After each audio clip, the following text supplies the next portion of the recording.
What's up, everybody? This is Justin Flinner coming to you live from Northern Virginia with the Justin Flinner Podcast by My Mentor Medicine. In today's podcast, I'm going to talk to you about an art, a very special art form that has helped me to become the person I am today. It has helped me through success. It has helped me through failure. It has helped me through every difficult time and every great time in my life. It is the source of the philosophy that I pull from.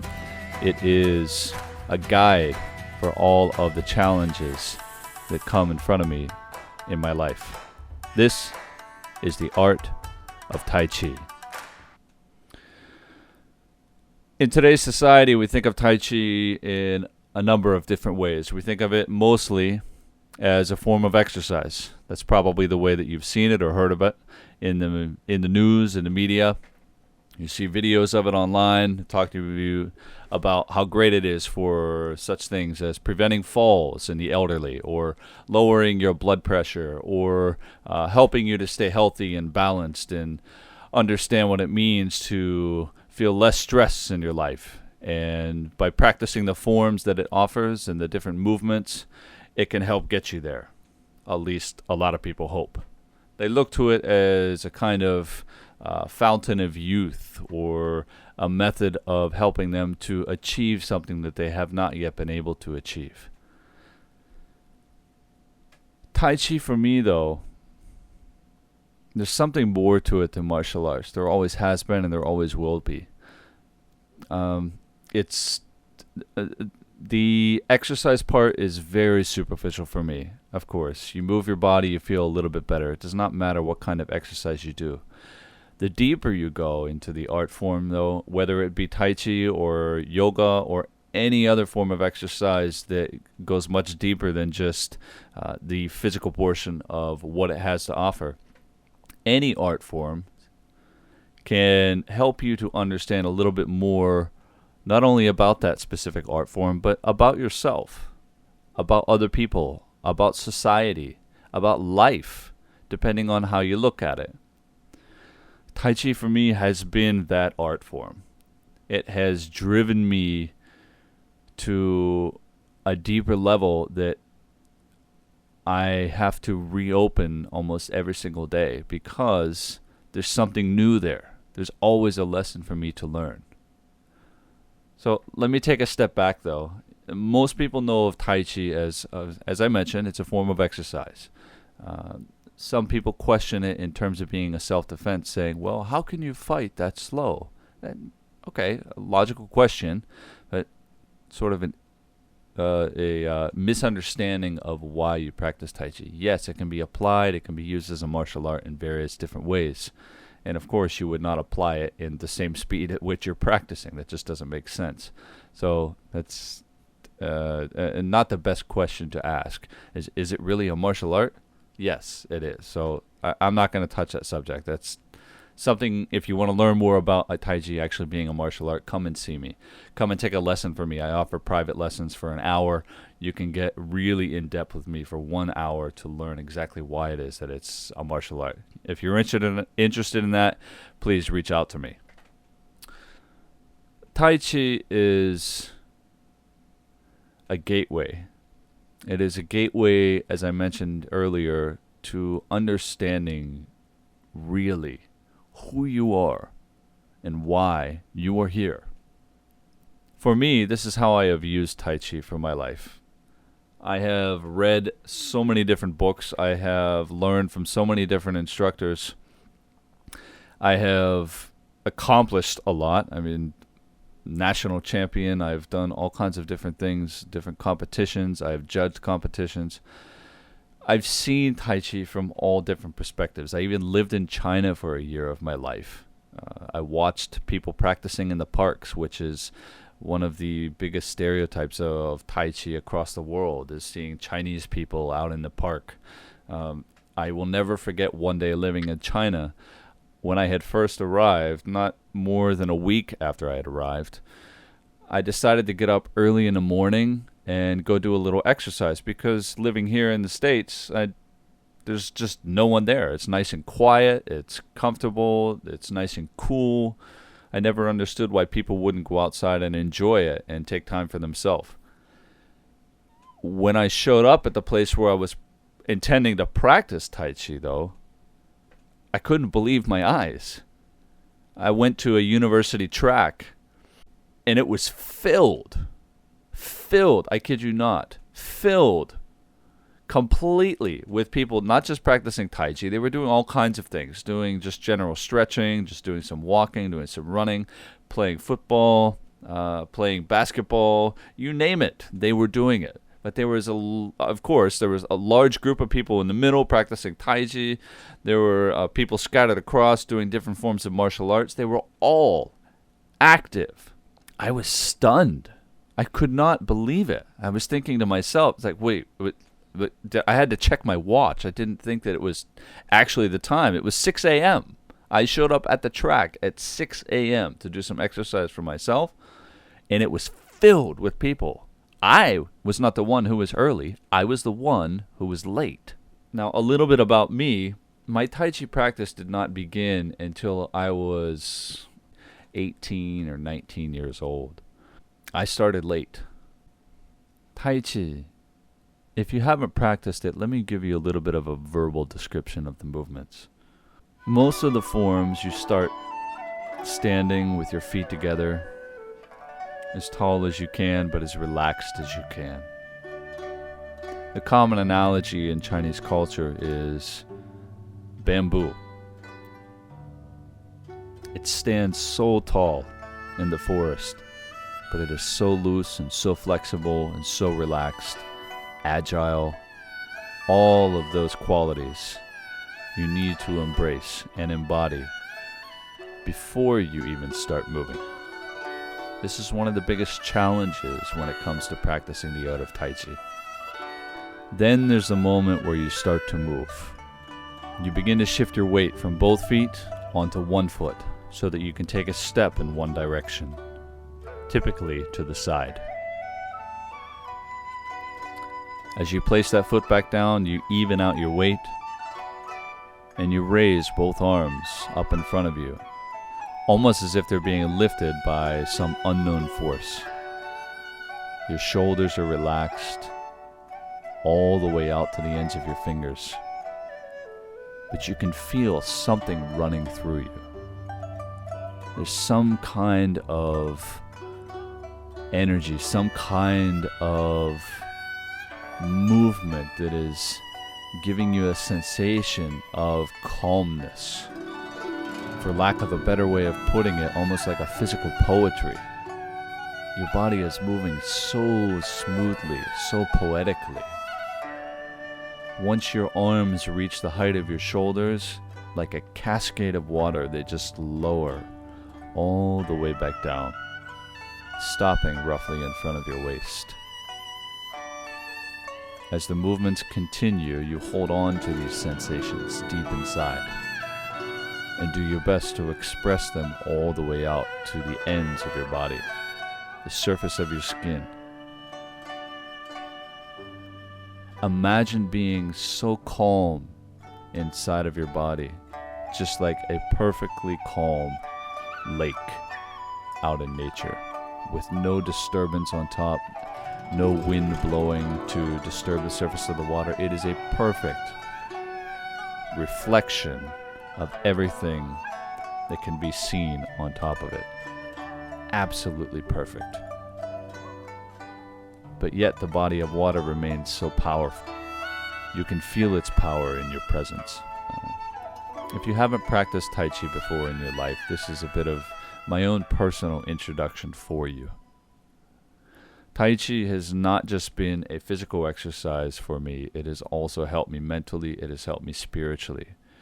Mentally, by helping me to keep my thoughts as slow as my movements, to help truly observe myself in the presence of other people, because essentially Tai Chi also being a martial arts form, we have to train ourselves physically to be calm in the presence of an opponent, as calm as possible, that is. Mentally, we have to be doing exactly the same thing. If somebody's punch is coming directly towards your face, what kind of reaction will you have? Actually, we should be responding rather than reacting, which is A response is nothing more than a trained reaction. You repeat a movement over and over and over and over and over and over again until it turns into muscle memory. And then you don't have to think about it anymore. The moment a punch reaches you, you have already intercepted it without having to move or hold your breath or tense up. You just allow it to come in, because all you have to do is move a fraction of an inch and that punch will never hit you. That's it. So mentally, we have to be prepared for that. And then, of course, on a more spiritual level, I'm not talking about religion or a connection with God. I'm thinking, if you want to look at it from that perspective, that's perfectly fine. There is absolutely nothing wrong with that. I'm speaking of me personally, that spiritually, I have used the philosophy of Tai Chi, the movements, the metaphors, the names of the actions. For example, parting the wild horse's mane, or white crane spreads its wings. The names themselves are also poetic. Most people, when they hear them for the first time, they think, wow, that's a funny name to put on a movement, or, oh, that's really beautiful. Some people have a different reaction. For me, I go beneath the name. I go within the name and look at the characters. What do they actually mean? A lot of the practitioners and teachers, and long time ago, they were illiterate. They couldn't read. They couldn't write. They could only share through movements, through speaking, through stories, through what they would call songs. So they developed these beautiful songs, which weren't actually singing. They were just sort of a number of lines of text that somebody else would write down for them, of course. But they developed these lines that helped mimic through words what the movements were meant to embody, what you were meant to achieve through them. Taking that beyond just a physical exercise, taking it beyond a mental practice to help you become more balanced and less stressed. On a more spiritual level, these movements, these songs, these teachings went way beyond the human body. They went much deeper than the surface of your skin or the size of your muscles. They went into your soul.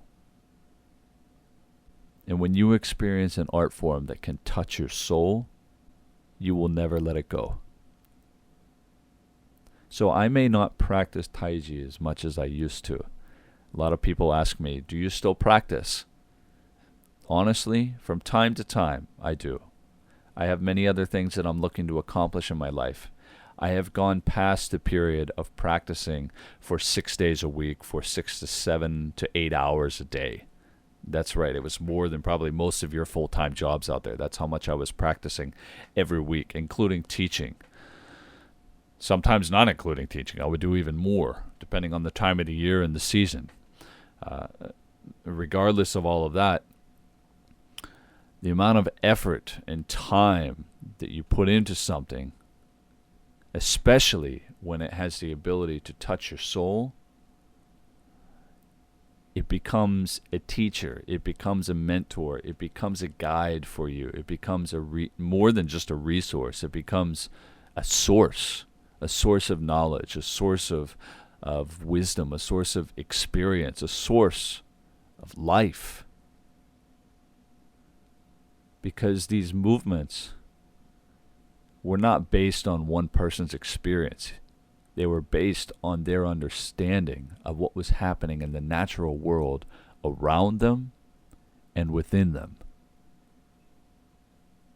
Tai Chi is not just an exercise. It is not just a practice that helps you to become less stressed at work and help you face your problems in life. Those are benefits of Tai Chi. Tai Chi is also not just a martial art. For those of you who are out there who practice it and try to debate about the different kinds of martial arts or applications that you can find or develop based off of the movements, all of you who focus on these different aspects are only touching and reaching and hanging from the smallest branches of what Tai Chi has to offer you. The moment you begin to drink from the source is the moment you begin to see Tai Chi for the entire picture that it has been developed for in front of your eyes. Really, any more than this is difficult for me to explain into words, because truly the things that matter the most to us in our life, or the things that have touched us the deepest in our lives, there are no words for them. Tai Chi was a gateway. It is not the only thing I have in my life.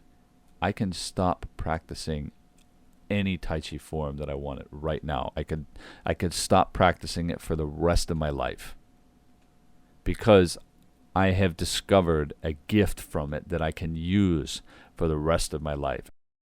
Let me elaborate a little bit further before you misunderstand me. I'm not saying that I know everything that there is to know about the source of Tai Chi. I am not saying that I know everything there is to know about the art in terms of the physical and mental practices of it all. But I have accomplished a lot. Let me say that at the very least. And at the same time, I have a lot to learn. I truly have only grazed the surface of what the source of Tai Chi actually is and has to offer for me personally. And if you're a Tai Chi practitioner yourself, you can do the same. If you wish to open the door to a deeper understanding of what Tai Chi actually is for you and what it can be in your life, then reach out to me. We don't need to go and practice. I don't need to watch you practice your forms. We can sit down and have a cup of tea, have a cup of coffee. We can meet and just go for a walk. Whatever it is that you think might develop your practice and help you understand on a much deeper level, we can always go deeper. We can always go farther. We can always do more than just scratch the surface. So I invite you to come to our Tai Chi class every Saturday at 10 a.m. right now in Washington, D.C. at our clinic, My Metro Medicine. If you need the address, go to our website, www.mymetromedicine.com. We are metro accessible. There's plenty of parking. There's a beautiful park, which typically we like to go out and use in the summertime. We have beautiful place to practice outdoors, a nice place to practice indoors. You are more than welcome anytime. And your first class is always free. We welcome all levels, all individuals. Come anytime. I would love to share with you some of the knowledge that I have, and I would love to hear about your practice and the knowledge that you have reached and achieved over your lifetime of practicing Tai Chi. So to close out this podcast, remember, it does not matter what art form you practice. It can be Tai Chi, it can be yoga, it can be martial arts, it can be Zumba, it can be anything that really helps you to feel better about yourself and to learn more about yourself, not just physically, but on all levels, mentally, spiritually, whatever it is that you need from an art form, wherever it is in your life that you know that you're lacking. Don't be afraid to explore it a little bit more. Don't be afraid to delve a little bit deeper. Read another book. Listen to another podcast like this one. Seek out a different instructor. There's always ways that you can deepen your practice. And for me, I have explored all of those options, and I have, and will continue to do so. I wish you the best of luck in all of your practices. And again, keep in mind, if you're interested in practicing Tai Chi, you know where to find us. I thank you for listening to this podcast, and I truly hope to see you at one of our Tai Chi classes or one of our events in the future. My name is Justin Flinner, and this is the Justin Flinner Podcast by My Metro Medicine. Keep on listening, and we'll keep on recording. Have a great day, everyone, and don't forget to practice.